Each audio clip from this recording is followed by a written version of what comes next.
মানুষের এত অসাধারণ ক্ষমতা আছে যে সে যা ভাবতে পারে তা সত্যিকার অর্থে উপলব্ধি করতে পারে। তবে তাদের অবশ্যই তাদের চিন্তাভাবনার উপর দৃঢ়ভাবে বিশ্বাস রাখতে হবে। আজকের ভিডিওতে আমরা চিন্তাভাবনার শক্তির রহস্য সম্পর্কে জানব। আর বেশি কথা না বলে গল্পের মাধ্যমে চিন্তাভাবনার আশ্চর্য শক্তি অন্বেষণ করা যাক। প্রথম গল্প। একবার একজন ব্যক্তি গৌতম বুদ্ধের কাছে গিয়ে বললেন, বুদ্ধ, আমি প্রায়শই লোকেদের বলতে শুনি যে আমরা যা ভাবি তাই হয়ে উঠি। তাই আমি জানতে চাই আমাদের জীবন আমাদের চিন্তাভাবনার সাথে কিভাবে সংযুক্ত এবং আমাদের চিন্তাভাবনা আমাদের জীবনকে কতটা প্রভাবিত করে। বুদ্ধ বলেছিলেন যে এটা সত্য যে মানুষ যা ভাবে তাই হয়ে ওঠে। আমরা দীর্ঘ সময় ধরে যে কোনো চিন্তাভাবনা পুষে রাখি এবং বারবার চিন্তা করি, তা আমরা যা হয়ে উঠি তা হয়ে ওঠে। মানুষ তাদের ক্রমাগত তৈরি হওয়া চিন্তাভাবনার চারপাশে নিজেদের গঠন করে। একজন ব্যক্তির চরিত্র তাদের চিন্তাভাবনা দ্বারা গঠিত হয়। যদি চিন্তাভাবনা ভালো হয় তবে তার চরিত্র শুদ্ধ হবে, এবং যদি চিন্তাভাবনা দূষিত হয় তবে তার চরিত্র খারাপ হবে। আপনি যদি মনোযোগ সহকারে দেখেন তাহলে আপনি দেখতে পাবেন যে আপনার জীবনের প্রতিটি দিক আপনার কোনো না কোনো দিকের সাথে যুক্ত। আপনি আজ যাই হন না কেন, আপনার চিন্তাভাবনার কারণেই। ভালো বা খারাপ চিন্তাভাবনা কোনো না কোনোভাবে আপনার জীবনকে ভালো বা খারাপ করে তুলছে। আমাদের চরিত্র আমাদের চিন্তাভাবনার উপর নির্ভর করেই গঠিত হয়। যেমন একটি গাছ একটি সুস্থ বীজ ছাড়া বেড়ে উঠতে পারে না, তেমনি ভালো চিন্তাভাবনা এবং ভালো চরিত্র ছাড়া কোনো মানুষ সফল হতে পারে না। এবং যদি আমাদের চিন্তাভাবনা যদি নেতিবাচক হয় তাহলে তা আমাদের জীবনকে ভুল দিকে পরিচালিত করবে। একইভাবে আমরা আমাদের চিন্তাভাবনা এবং কর্মের মাধ্যমে আমাদের জীবনে অনেক বীজ বপন করি, এবং সেই বীজের ফল আমাদের হয় দুঃখ বা সুখ বয়ে আনতে পারে। আমরা যদি ইতিবাচক চিন্তাভাবনার বীজ বপন করি তাহলে আমরা সাফল্য এবং সুখ পাব, কিন্তু যদি বীজ বপন করা হয় নেতিবাচক চিন্তার তাহলে সাফল্য এবং কষ্ট একসাথে যাবে। যাদেরকে তুমি সফল এবং মহান মনে করো তারা এখানে দুর্ঘটনাক্রমে পৌঁছায়নি। তারা তাদের চিন্তাভাবনা নিয়ন্ত্রণ করেছিল এবং তাদের চরিত্র এমনভাবে তৈরি করেছিল যে এই চরিত্রের শক্তিতে তারা মহত্বের উচ্চতায় পৌঁছেছিল। মূলত যদি তোমার অন্যদের প্রতি রাগ, ঈর্ষা, ঘৃণা বা রাগ থাকে তাহলে তুমি বাইরেও একই রকম থাকবে। তুমি এমন মানুষ পাবে যারা তোমার সাথে একই রকম আচরণ করবে। যদি তোমার ভালোবাসা, শান্তি এবং করুণা থাকে তাহলে তুমি একই রকম হয়ে যাবে এবং বাইরেও তুমি একই রকম পাবে। যারা এই ধরনের চিন্তাভাবনা ধারণ করে তারা সম্মান এবং ভালোবাসা উভয়ই পায়। বাস্তবে মানুষ তার নিজের জীবনের স্রষ্টা। সে এটি তৈরি করতে বা ভাঙতে পারে। মানুষ তার কর্ম এবং চিন্তাভাবনার মাধ্যমে তার চরিত্র তৈরি করে, তার সম্প্রদায় তৈরি করে এবং তার নিজের ভাগ্য তৈরি করে। লোকটি বলল, কিন্তু বুদ্ধ, আমার চিন্তাভাবনার মাধ্যমে আমি কিভাবে নিজেকে উন্নত করতে পারি? বুদ্ধ বললেন, যদি তুমি নিজেকে উন্নত করতে চাও তাহলে প্রথমে তোমার চিন্তাভাবনার দিকে মনোযোগ দেওয়া শুরু করো। তোমাকে দেখতে হবে তুমি সারাদিন কী ভাবছ। তুমি কি সারাদিন তোমার মনে মন্দ এবং মানুষের প্রতি ঘৃণা পোষণ করছো?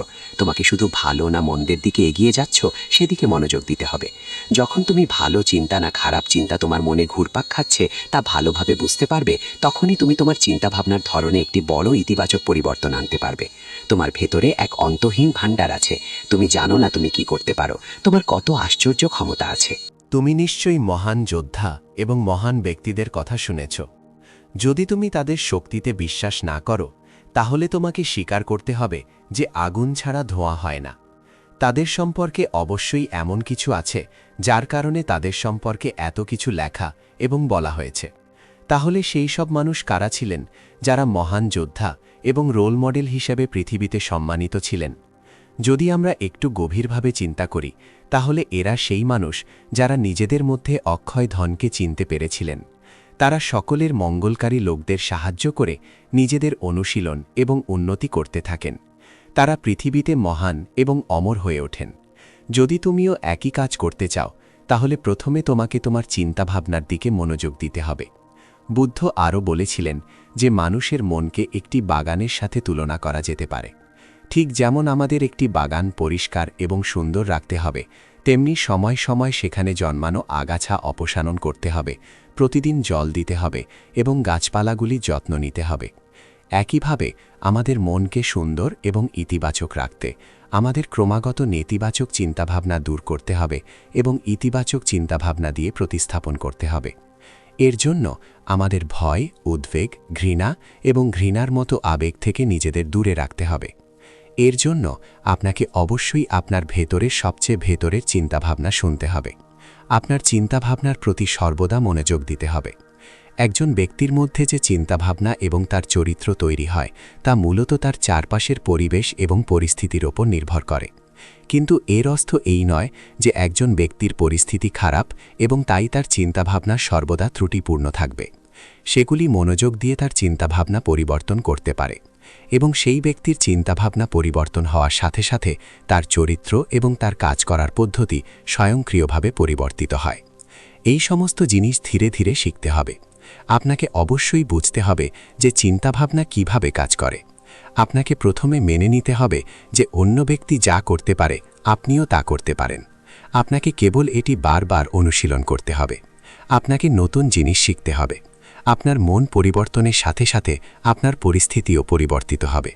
আপনি আপনার মনে যে চিন্তাভাবনা বীজ হিসেবে রোপণ করবেন তা ধীরে ধীরে আপনার চরিত্র এবং আপনার কর্মে প্রতিফলিত হতে শুরু করবে। একবার সেই চিন্তাভাবনা আপনার মধ্যে শিকড় গেড়ে বসলে কেউ আপনাকে সাফল্য অর্জন থেকে আটকাতে পারবে না। কিন্তু যদি সেই বীজ বা চিন্তাভাবনা নেতিবাচক হয় তাহলে কেউ আপনাকে ব্যর্থতা থেকে বাঁচাতে পারবে না। অতএব আপনার চিন্তাভাবনা সম্পর্কে খুব সচেতন থাকা দরকার। সবসময় একটা কথা মনে রাখবেন, আমরা যা চাই তা পাই না, কিন্তু আমরা যা আছি তা এবং আমাদের চিন্তাভাবনা আমরা পাই। অতএব সেই ইচ্ছা সম্পর্কে ইতিবাচকভাবে চিন্তা করা এবং তা পূরণ করার জন্য প্রচেষ্টা করা দুটি সম্পূর্ণ ভিন্ন জিনিস। সবাই চায়, কিন্তু সেই ইচ্ছা সম্পর্কে ধারাবাহিকভাবে ইতিবাচকভাবে চিন্তা করা এবং তা অর্জনের জন্য কঠোর পরিশ্রম করা এমন কিছু যা খুব কম লোকই করতে পারে। অতএব আপনি যদি আপনার পরিস্থিতি পরিবর্তন করতে চান তাহলে আপনাকে প্রথমে নিজেকে পরিবর্তন করতে হবে। বেশিরভাগ মানুষ তাদের পরিস্থিতি পরিবর্তন করতে চায়, কিন্তু তাদের চিন্তাভাবনা এবং আচরণ পরিবর্তন করতে চায় না। যদি মানুষ এভাবে চলতে থাকে তাহলে তাদের পরিস্থিতি কখনোই পরিবর্তন হবে না। সেই ব্যক্তি বুদ্ধকে আমাদের শরীরের ওপর আমাদের চিন্তাভাবনার প্রভাব সম্পর্কে জিজ্ঞাসা করেছিলেন। বুদ্ধ বলেছিলেন যে আমাদের শরীর আমাদের মনের দাস। আমরা যা ভাবি তার প্রথম প্রভাব আমাদের শরীরে পড়ে। আপনি হয়তো লক্ষ্য করেছেন যে যারা খুব বেশি চিন্তা করে এবং ভয় পায় তারা সহজেই অসুস্থ হয়ে পড়ে। একইভাবে যারা অন্যদের প্রতি ঈর্ষান্বিত হয় এবং ক্রমাগত নেতিবাচক চিন্তা করে তারাও দ্রুত মানসিক এবং শারীরিক অসুস্থতার শিকার হয়। এবং যদি আপনি এইভাবে চিন্তা করেন তাহলে আপনার সাথেও একই ঘটনা ঘটবে। বিপরীতে যারা সর্বদা খুশি থাকে তারা অন্যদের সম্পর্কে ইতিবাচকভাবে চিন্তা করে। যদি মানুষ সবসময় সুস্থ থাকার কথা ভাবে তাহলে তাদের শক্তি এক হয়ে যায় এবং এই শক্তির ইতিবাচক প্রভাব প্রথমে তাদের শরীরে অনুভূত হয়, কারণ যার মন শান্ত থাকে তার শরীরের মৌলিক রোগগুলি স্বয়ংক্রিয়ভাবে সেরে যায়। তুমি শেষ। আমরা সুস্থ থাকব নাকি অসুস্থ থাকব তা নির্ভর করে আমাদের চারপাশের পরিবেশ এবং পরিস্থিতির পাশাপাশি আমাদের চিন্তাভাবনার উপর। একটি দুর্বল এবং অসুস্থ চিন্তাভাবনাও আমাদের শরীরকে দুর্বল এবং অসুস্থ করে তোলে। তুমি নিশ্চয়ই তোমার চারপাশে দেখেছ যে যারা অসুস্থ হওয়ার ভয়ে সবচেয়ে বেশি ভীত তারাই সবচেয়ে বেশি অসুস্থ হয়ে পড়ে। এই ভয় লক্ষ লক্ষ মানুষের জীবন কেড়ে নিয়েছে। বিপরীতে যারা তাদের শরীর সম্পর্কে ভালো চিন্তা করে তারা সুস্থ এবং শক্তিশালী বোধ করে, এবং যাদের চিন্তাভাবনা বিশুদ্ধ তাদের শরীর সুস্থ এবং শক্তিশালী হয়ে ওঠে। একইভাবে আমাদের শরীর কেবল একটি হাতিয়ার এবং আমাদের মস্তিষ্ক এই হাতিয়ার নিয়ন্ত্রণ করছে। যেমন আমাদের শরীরের জন্য ভালো খাবার প্রয়োজন, তেমনি আমাদের শরীরের জন্য ভালো চিন্তাভাবনাও অত্যন্ত গুরুত্বপূর্ণ। তোমার চিন্তাভাবনা বিশুদ্ধ হওয়ার সাথে সাথেই এর প্রথম প্রভাব তোমার শরীরে দেখা যাবে। একটি বিশুদ্ধ এবং ইতিবাচক মন তোমাকে কখনোই খারাপ খাবার খেতে দেবে না। অতএব প্রথমে তোমার মনকে নিরাপদ রাখো, তাহলেই একই মন তোমার শরীরকে প্রতিটি রোগ থেকে রক্ষা করবে। যদি একজন দুর্বল ব্যক্তি পূর্ণ স্বাস্থ্য অর্জন করতে চান তাহলে তাকে প্রথমে তার শরীর, তার চিন্তাভাবনা এবং তার মনকে সুস্থ করতে হবে। তাকে প্রকৃতির সংস্পর্শে থাকতে হবে, তাকে সূর্যের আলোয় থাকতে হবে এবং তার শরীর সম্পর্কে নেতিবাচক চিন্তা করা উচিত নয়, এমনকি 1 সেকেন্ডের জন্য। তাকে তার কাঙ্ক্ষিত স্বাস্থ্য অনুভব করতে হবে এবং পূর্ণ বিশ্বাস রাখতে হবে যে সে সেই স্বাস্থ্য হতে পারে। লোকটি বললেন, বুধ, এখন আমাকে বলো আমাদের চিন্তাভাবনা আমাদের লক্ষ্যগুলিতে কিভাবে প্রভাবিত করে। বুদ্ধ ব্যাখ্যা করেছিলেন যে যদি তোমার লক্ষ্যগুলি তোমার চিন্তাভাবনার সাথে সামঞ্জস্যপূর্ণ না হয় তাহলে তুমি সাফল্য অর্জন করতে পারবে না। এর অর্থ হলো তুমি প্রতিদিন নতুন কিছু ভাবতে পারো, আমি আজ এই হতে চাই, আগামীকাল সেই হতে চাই, অথবা পরে অন্য কিছু। কিন্তু যতক্ষণ না তুমি নিজের জন্য একটি লক্ষ্য নির্ধারণ করো ততক্ষণ তুমি বড় কিছু অর্জন করতে পারবে না। নিয়ম হলো আমরা কেবল সেই কাজে আশ্চর্যজনক সাফল্য অর্জন করতে পারি যা আমরা বারবার করি। যদি তুমি প্রতিদিন তোমার লক্ষ্য পরিবর্তন করতে থাকো তাহলে তুমি কোথাও যাবে না।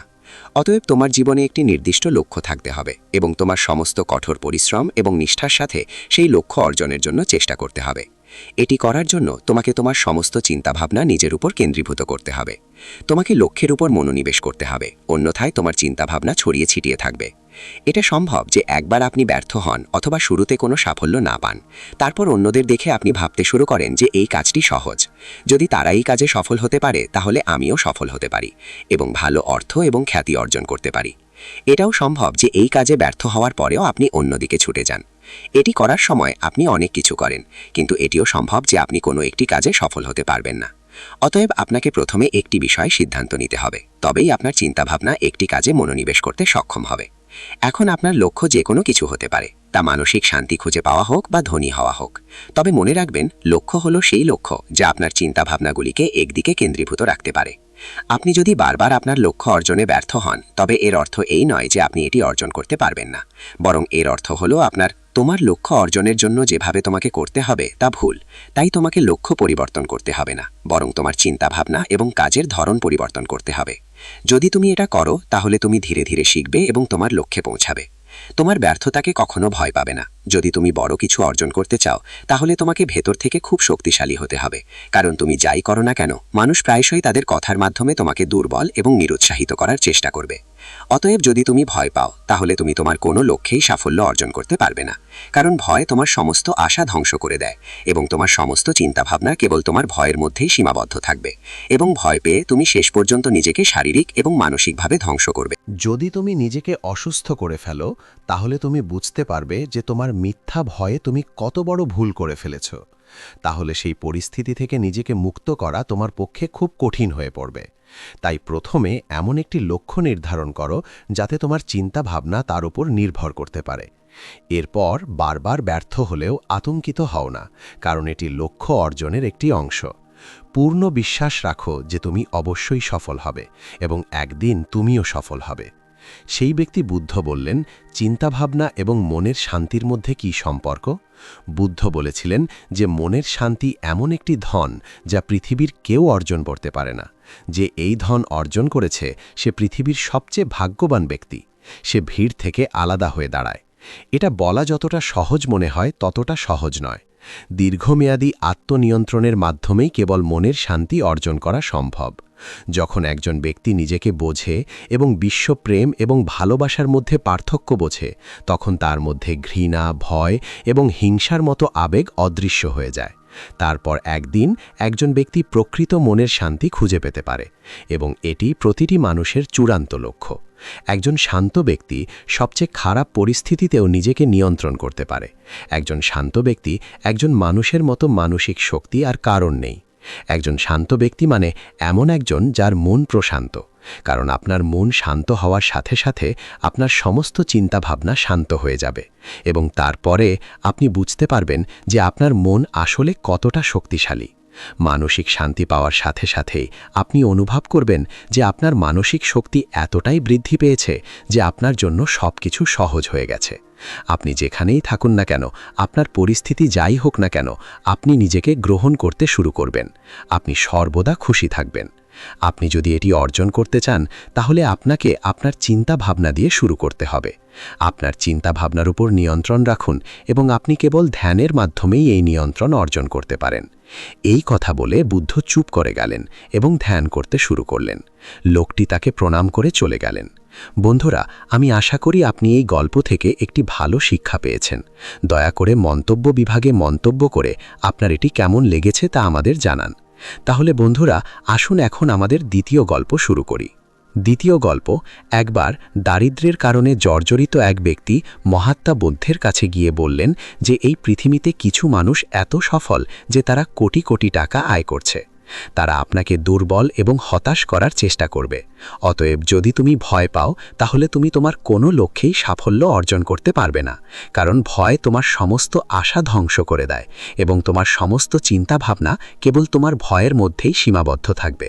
ভয় পাওয়ার মাধ্যমে তুমি নিজেকে শারীরিক ও মানসিকভাবে অসুস্থ করে তুলবে। তারপর তুমি বুঝতে পারবে যে তোমার মিথ্যা ভয়ের মধ্যে তুমি কত বড় ভুল করেছো। তারপর সেই পরিস্থিতি থেকে নিজেকে বের করে আনা তোমার পক্ষে খুব কঠিন হবে। তাই প্রথমে একটি লক্ষ্য নির্ধারণ করো, যাতে তোমার চিন্তাভাবনা তার উপর নির্ভর করতে পারে। এরপর বারবার ব্যর্থ হলেও আতঙ্কিত হও না, কারণ এটি লক্ষ্য অর্জনের একটি অংশ। পূর্ণ বিশ্বাস রাখো যে তুমি অবশ্যই সফল হবে এবং একদিন তুমিও সফল হবে। সেই ব্যক্তি বুদ্ধ বললেন, চিন্তাভাবনা এবং মনের শান্তির মধ্যে কি সম্পর্ক? বুদ্ধ বলেছিলেন যে মনের শান্তি এমন একটি ধন যা পৃথিবীর কোনো মানুষও অর্জন করতে পারে না। যে এই ধন অর্জন করেছে সে পৃথিবীর সবচেয়ে ভাগ্যবান ব্যক্তি। সে ভিড় থেকে আলাদা হয়ে দাঁড়ায়। এটা বলা যতটা সহজ মনে হয় ততটা সহজ নয়। মনের শান্তি কেবল দীর্ঘমেয়াদী আত্মনিয়ন্ত্রণের মাধ্যমেই অর্জন করা সম্ভব। যখন একজন ব্যক্তি নিজেকে বোঝে এবং পৃথিবী ভালোবাসা এবং ঘৃণার মধ্যে পার্থক্য বোঝে, তার ভেতরে ঘৃণা, ভয় এবং ঈশ্বরের মতো অনুভূতি শেষ হয়ে গেলে একদিন একজন মানুষ সত্যিকারের মানসিক শান্তি পেতে পারে, এবং এটি প্রতিটি মানুষের চূড়ান্ত লক্ষ্য। একজন শান্তিপ্রিয় ব্যক্তি সবচেয়ে একজন ব্যক্তির যে মানসিক শক্তি থাকে তা অন্য কারোর থাকে না। একজন শান্ত ব্যক্তি মানে এমন একজন ব্যক্তি যার মন শান্ত থাকে। কারণ আপনার মন শান্ত হওয়ার সাথে সাথে আপনার সমস্ত চিন্তাভাবনা শান্ত হয়ে যাবে, এবং তখন আপনি বুঝতে পারবেন আপনার মন আসলে কতটা শক্তিশালী। মানসিক শান্তি পাওয়ার সাথে সাথে আপনি অনুভব করবেন যে আপনার মানসিক শক্তি এতটাই বৃদ্ধি পেয়েছে যে আপনি যেখানেই থাকুন না কেন সবকিছু আপনার জন্য সহজ হয়ে গেছে। কঠিন পরিস্থিতিতেও তুমি নিজেকে নিয়ন্ত্রণ করতে পারো। একজন শান্ত মানুষ তোমাকে পরিস্থিতি যাই হোক না কেন মেনে নেবে। তুমি সবসময় খুশি থাকবে। যদি তুমি এটা অর্জন করতে চাও তাহলে তোমাকে তোমার চিন্তাভাবনা দিয়ে শুরু করতে হবে। তোমার চিন্তাভাবনার ওপর নিয়ন্ত্রণ রাখো। আর তোমার চিন্তাভাবনার ওপর এই নিয়ন্ত্রণ কেবল ধ্যানের মাধ্যমেই অর্জন করা সম্ভব। এই কথা বলে বুদ্ধ চুপ করে গেলেন এবং ধ্যান করতে শুরু করলেন, আর লোকটি তাকে প্রণাম করে চলে গেলেন। বন্ধুরা, আশা করি তুমি এই গল্প থেকে ভালো শিক্ষা পেয়েছ। অনুগ্রহ করে মন্তব্য বিভাগে মন্তব্য করে আমাদের জানাও যে তোমার কেমন লেগেছে। তো বন্ধুরা, আসুন আমাদের দ্বিতীয় গল্প শুরু করি। দ্বিতীয় গল্প। একবার দারিদ্র্যের কারণে কষ্ট পাওয়া একজন ব্যক্তি মহাত্মা বুদ্ধের কাছে গিয়ে বললেন যে কিছু মানুষ এই পৃথিবীতে এত সফল যে তারা কোটি কোটি টাকা আয় করছে। কোথাও পৌঁছানোর অর্থ কাজ অসম্পূর্ণ রেখে যাওয়া এবং দীর্ঘসূত্রিকা না করা নয়। অপ্রয়োজনীয় জিনিসে সময় নষ্ট করো না, রাগ করো না এবং তর্ক করো না। এই সমস্ত কাজ করার বা না করার জন্য তোমার আত্মনিয়ন্ত্রণ থাকতে হবে, তবেই তুমি সাফল্য পাবে। যদি একজন দোকানদার সময় মতো তার দোকান না খোলে তাহলে কি তার ব্যবসা ঠিকঠাক চলতে পারবে? জীবনে সফল হতে হলে কিছু আনন্দ ত্যাগ করতে হবে। অতএব জীবনে সফল হতে হলে কিছু আনন্দ ত্যাগ করতে হবে। নিয়ম 5, সঞ্চয়ের অভ্যাস গড়ে তুলুন।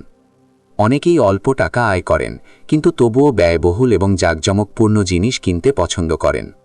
লোক দেখানোর ব্যস্ততায় চালিত হয়ে তারা এমন জিনিস কেনেন যা তাদের খরচ বাড়ায়, যেমন একটি ব্যয়বহুল বাড়ি তৈরি, ব্যয়বহুল গয়না ইত্যাদি। অতএব তারা কখনো সঞ্চয় করেন না এবং দারিদ্র্যের মধ্যে থাকেন। একজন ব্যক্তির আয়ের 10% সঞ্চয় করা উচিত। বন্ধুরা, অর্থ সঞ্চয় করে এবং সঠিক জায়গায় বিনিয়োগ করে আপনি ধনী হতে পারেন। নিয়ম 6, নেতার মতো চিন্তা করতে শিখুন। যারা নেতার মতো চিন্তা করেন তারাই সফল হন। নেতার মতো কাজ করার জন্য এটি করুন। আপনি কিভাবে আপনার লক্ষ্য অর্জন করবেন তার জন্য একটি সম্পূর্ণ পরিকল্পনা করুন।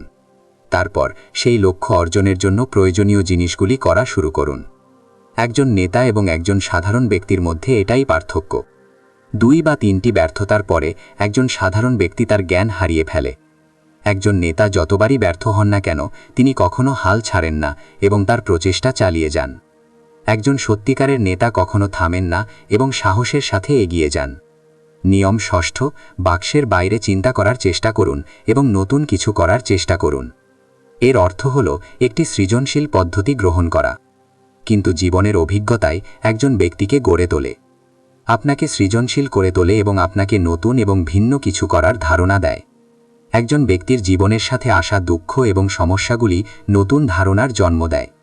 যখন কোনো সমস্যা দেখা দেয় তখন একজন ব্যক্তি সর্বদা একটি সমাধান খুঁজে পান। আপনার সৃজনশীলতা বাড়ানোর জন্য এমন জিনিসগুলি নিয়ে ভাবুন যা আগে কেউ কখনো করেনি।